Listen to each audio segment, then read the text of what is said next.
Imagine that you go to your physician for your annual checkup, and after all the tests and medical exams have been completed, you are meeting with your doctor, but she or he starts speaking to you using a biblical language.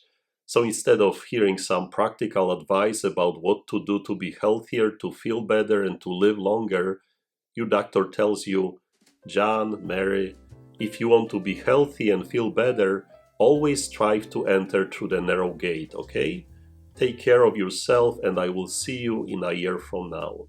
Well, in that case, you would leave your doctor's office totally confused and disappointed.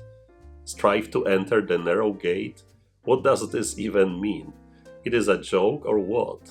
What does he or she want me to do? Enter narrow gate? This makes no sense at all. But this is the answer that was given to someone who had asked Jesus, Lord, will only a few people be saved? Or in other words, who will go to heaven? And then Jesus said, Strive to enter through the narrow gate, for many, I tell you, will attempt to enter, but will not be strong enough. So what did Jesus mean by that? What is that narrow gate and what's wrong with entering the wide one? In Jesus' teaching, the narrow gate represents all the sacrifices that his disciples must face after making the decision of following the Lord. The narrow gate is not easy to cross, to go through. It is much easier to enter through a wide gate. Going through the wide gate, you can bring with you all your belongings, all the goods you have accumulated. For example, you can be a rich person with many possessions, and it wouldn't be a problem to use the big and wide gate.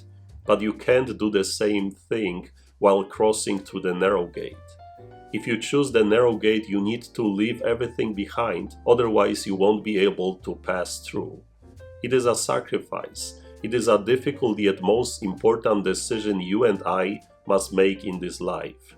To choose wide gate, easy, with no sacrifices, that most people would choose this option, or narrow gate, difficult with many sacrifices, not that many people will take that gate. Only those who want to be disciples of Jesus. And the consequences are eternal. For choosing wide gate, there will be no prize. Yet if you choose the narrow one, you will live forever because you will receive eternal life with Jesus. We also must remember that it is not enough just to be baptized and go to Mass every Sunday.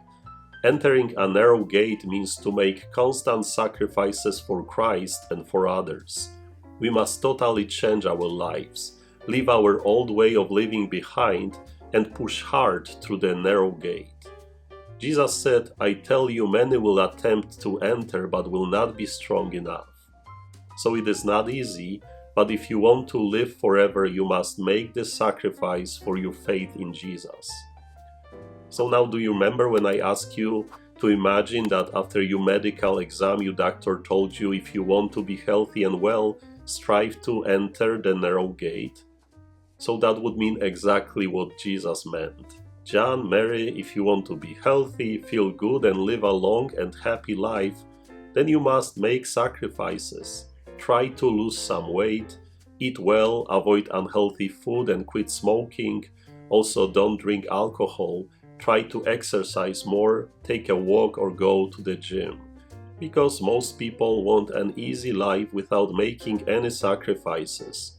They choose to enter that wider gate, eat whatever they have a taste for, or abuse alcohol, not take care of their bodies, but then end up ill, frustrated, and very often depressed.